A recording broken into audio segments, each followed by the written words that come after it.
Hi, welcome back to Not for Lack of Time, where today I'm going to take two pieces of paracord, my glasses, and two knots, the adjustable bend and the constrictor knot, to make some do-it-yourself chums. Now, I'm going to link to descriptions of both of these knots and tutorials if I move too fast here.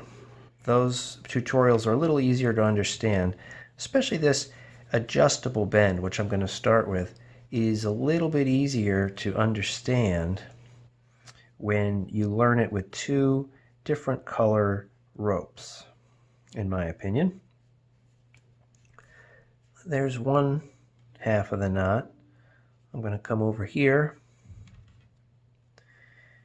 and tie the second half of the adjustable bend.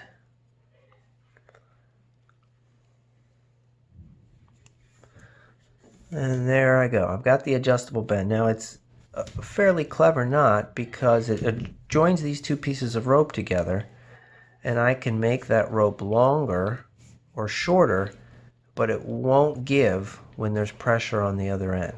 So it works perfect for this application. So I'm going to make the rope a little bit longer, and then it's time to tie this to the eyeglasses. And for this, I'm going to go ahead and use the constrictor knot. Now, constrictor knot's tough to untie, but it works pretty good in this situation because we certainly don't want it untying.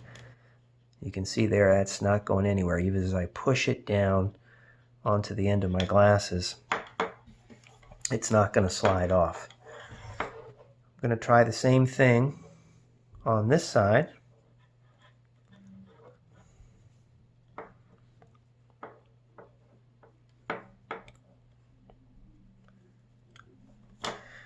There we go. And if I push that down there, it's not going anywhere. So that's nice and snug.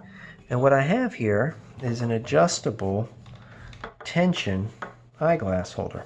So before I put the glasses on, I want to make that rope as long as I can.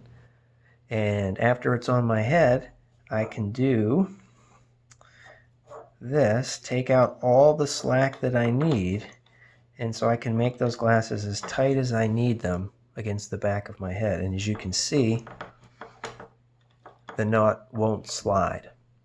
So using the adjustable bend, the constrictor knot, and a couple pieces of paracord, I made some do-it-yourself chums. So I hope that helps you. I hope you like this project, and tune in for more on my channel, Not for Lack of Time. Thanks.